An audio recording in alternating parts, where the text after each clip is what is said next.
नमस्कार, मैं अविनाश और आप देखना शुरू कर चुके हैं द नेटिज़न न्यूज़। आज हमारे बीच में ऐसी शख्सियत हैं जिन्हें परिचय की कोई मोहताज नहीं है। आज हमारे बीच में है मौलाना खालिद रशीद फ़िरंगी जी। सर, आपका हमारे चैनल में बहुत बहुत स्वागत है। जी शुक्रिया। मौलाना साहब, जैसे कि आगामी विधानसभा चुनाव नज़दीक है और अभी जो सरकार का कार्यकाल, वर्तमान सरकार का कार्यकाल ख़त्म हो रहा है, तो आपको इनसे क्या उम्मीदें थीं और ये आपकी उम्मीदों पे कितना खरा उतरी? नहीं, उत्तर प्रदेश के तमाम आवाम को इस बात को अपने जहन में रखना होगा कि ये आने वाला इलेक्शन पूरे सूबे के लिए बहुत ही अहमियत का हामिल है, बहुत ही इम्पोर्टेंट है और इसलिए हर शहरी की ज़िम्मेदारी है। इसमें कोई हिंदू या मुसलमान सिख ईसाई का मसला नहीं है, बल्कि हर शहरी की ज़िम्मेदारी है कि इस बात को यकीनी बनाएं कि हम और आप मिल करके मुल्क का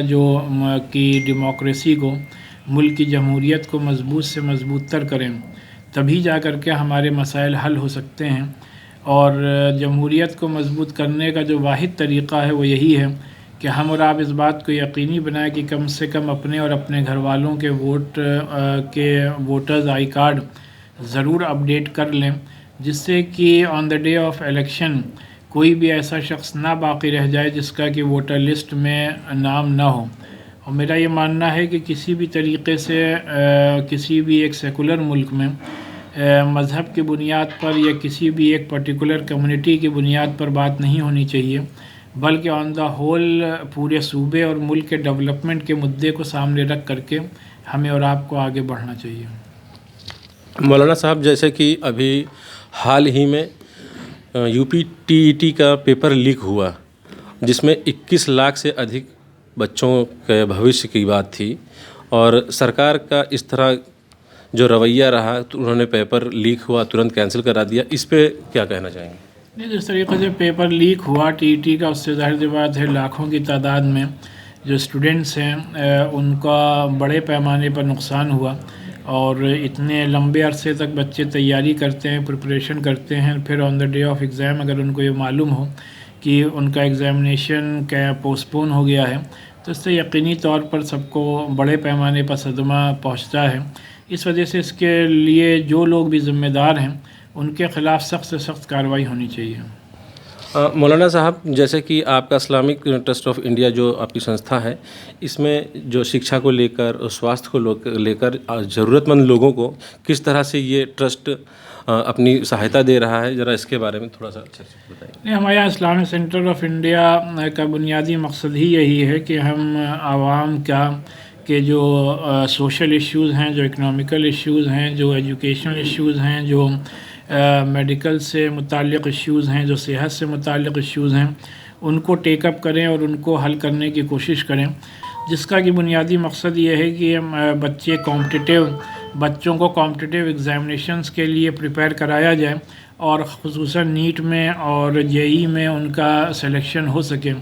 और अभी जो नीट का रिज़ल्ट आया है उसमें जो शाहीन एकेडमी जो मेन ब्रांच है बिदर में, उसमें मोर देन 400 स्टूडेंट्स का सिलेक्शन खाली नीट में हुआ है। और हम लोगों ने अपने यहाँ ये भी एक फैसिलिटी दी है कि जिन बच्चों के वालिदैन यानी माँ बाप या दोनों में से एक का इंतकाल कोविड की वजह से हो गया है, उनको शाहीन एकेडमी में फ्री में उनको एजुकेशन दी जा रही है विद फुल स्कॉलरशिप, जिससे कि बच्चों की पढ़ाई में कहीं पर भी रुकावट ना आए। इसी के साथ साथ बच्चों को सिविल सर्विसेज के लिए प्रिपेयर कराने के लिए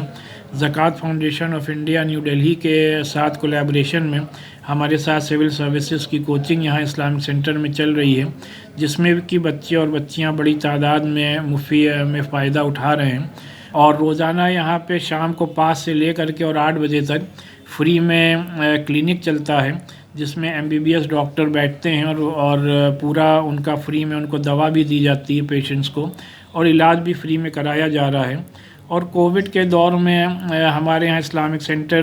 के ज़रिए से डॉक्टर्स की टीम ने बहुत ही अच्छा काम किया, और जिन्होंने कि मरीज़ों को की ऑनलाइन उनको कंसल्टेशन सर्विस भी दी। और मई से लेकर के आज तक बग़ैर किसी नागे के सिर्फ इतवार को छोड़ करके यहाँ पर वैक्सीनेशन सेंटर कायम है, जिसमें कि अभी तक सबसे ज़्यादा کسی بھی مذہبی پلیس میں سب سے زیادہ ویکسینیشن یہاں پر ہوا ہے، اور پورے یو پی نہیں بلکہ پورے ملک میں کسی بھی ریلیجس پلیس پر یہ پہلا ویکسینیشن سینٹر قائم ہوا ہے جو کہ آج بھی جاری ہے۔ اور اسی کے ساتھ ساتھ ایڈم مال بھی قائم ہے۔ ایڈم مال کا کانسیپٹ یہ ہے کہ ہمارے اور آپ کے جو پرانے کپڑے ہیں ان کو دھلوا کر کے اس مال میں ہینگ کیا جاتا ہے، اور کوئی بھی ضرورت مند آتا ہے اور اپنے ناپ کے کپڑے لے کر کے چلا جاتا ہے۔ یہ چند چھوٹے سے کام تھے جن کو کہ اسلامک سینٹر کرنے کی آپ لوگوں کے کوآپریشن سے کوششیں کر رہا ہے۔ ضرورت اس بات کی ہے کہ ہم اور آپ مل کر کے ان کاموں کو اور بڑے پیمانے پر کریں۔ مولانا صاحب، جیسے کہ ابھی صوبے کے مکھیہ منتری یوگی آدتیہ ناتھ جی نے کہا کہ ہمارے پردیش کی قانون ویوستھا چوکس ہے، بہت اچھی ہے، لیکن آئے دن تو موب لنچنگ اور ریپ کے معاملے جو آ رہے ہیں تو اس پہ آپ کا کیا کہنا ہے؟ نہیں، جو بھی غیر قانونی کام ہوتے ہیں ظاہر سی بات ہے وہ بہت زیادہ افسوسناک ہیں۔ حکومت کی اور انتظامیہ کی یہ بنیادی ذمہ داری ہے کہ اس بات کو یقینی بنائے کہ لا اینڈ آرڈر فرنٹ پر کوئی بھی عام شہریوں کو دقت اور پریشانی نہ ہو۔ اور شروع میں نے یہ بات عرض کی تھی کہ مذہب کی بنیاد پر کسی کے ساتھ کوئی تفریق نہ ہو، اور یہی اپنے ملک کی کانسٹیٹیوشن، آئین اور سنویدھان کی روح ہے۔ مولانا صاحب، آپ ہمارے چینل کے مادھیم سے عوام کو کیا سندیش دینا چاہتے ہیں؟ نہیں، میں آپ کے چینل دی نیٹیزن نیوز کے ذریعے سے سب کو یہی پیغام دینا چاہتا ہوں کہ ہمیں اور آپ کو چاہیے کہ اپنے اپنے مذہب پر پوری طریقے سے عمل کرتے ہوئے تمام مذاہب کے، تمام مذہبی مقامات کی، تمام مذہبی شخصیات کی اور تمام مذہبی کتابوں کا ادب اور احترام کریں، اور کوئی بھی ایسی بات نہ کہیں جو جس سے کسی کے بھی مذہبی جذبات کو ٹھیس پہنچے۔ اور اوپر والے نے ہمیں آپ کو جو بھی دیا ہے اس میں کا ایک حصہ نکال کے غریب غربا پر ضرور خرچ کریں، جس سے کہ کووڈ کی وجہ سے جو لوگ آج بھی پریشان ہیں ان کی پریشانی کو ہم اور آپ مل کر کے دور کر سکیں۔ ہمارے چینل کے ساتھ جڑنے کے لیے بہت بہت دھنیہ واد۔ میں اویناش سدھارتھ، نیٹیزن نیوز لکھنؤ سے، اور کیمرے پر تھے محمد سیف۔